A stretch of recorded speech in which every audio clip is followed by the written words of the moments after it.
ties to India, as India has a new billionaire, and this new billionaire has apparently the new Asia's most richest, I would say, richest billionaire. And the gentleman I'm actually talking about is Guatum Adani, who unseats Mukesh Ambani as Asia's richest billionaire.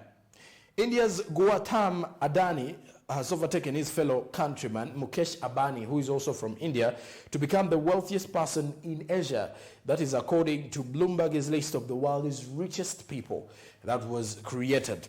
The 59-year-old founder of Adani Group controls companies ranging from ports and aerospace to thermal energy and coal. And now he's reportedly having a net worth of $88.5 billion. That is according to to Bloomberg's Billionaires Index. Adani has seen his wealth skyrocket. When you look at his wealth skyrocketing during this pandemic, as other billionaires were struggling to retain their places, his businesses were actually skyrocketing. His wealth was actually increasing in heaps and bounds. He was worth less than $40 billion last year, $40 billion last year. But as we speak, he's $88.5 billion rich. So he was worth less than 40 billion. So he was less than 40 billion by February 2021, because we are now in 2022. And with this massive spike, he has overtaken India's energy to tech entrepreneur Mukesh Ambani to become the world's 10th richest person. He is the richest person in Asia. So there is no Chinese in here. This time around, it is an Indian.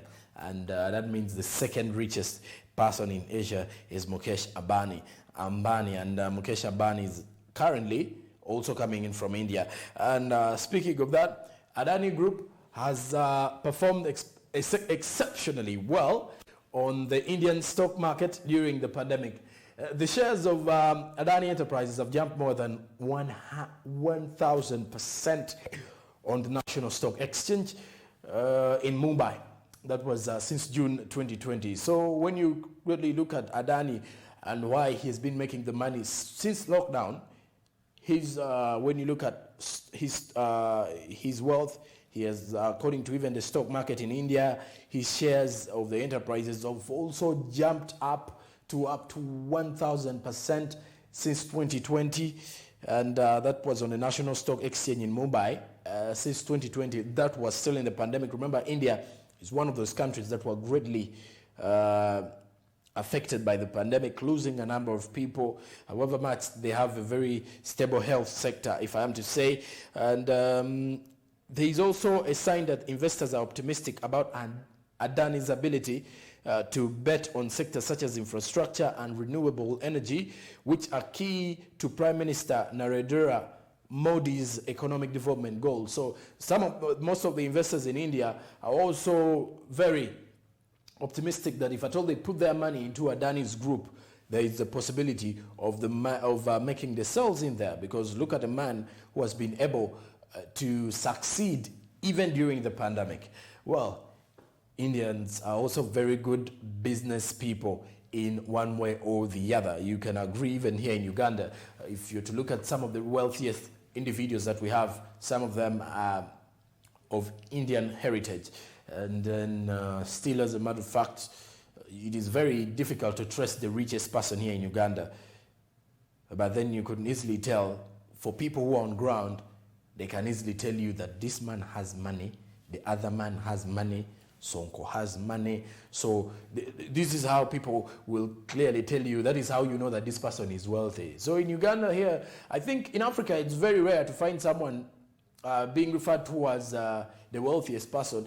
I don't know, if you're to look at our traditional beliefs, some of the wealthiest people here do believe that once he's known to be rich, people will start hating on him. People will try to, as much as they can, to bewitch him, pull him down. That is why most people try to keep their wealth away from the media.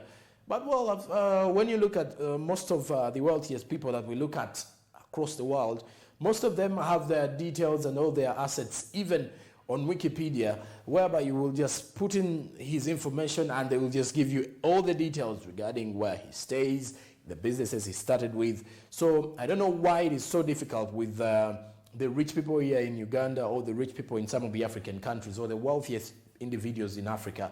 And in most cases, some of them feel like it is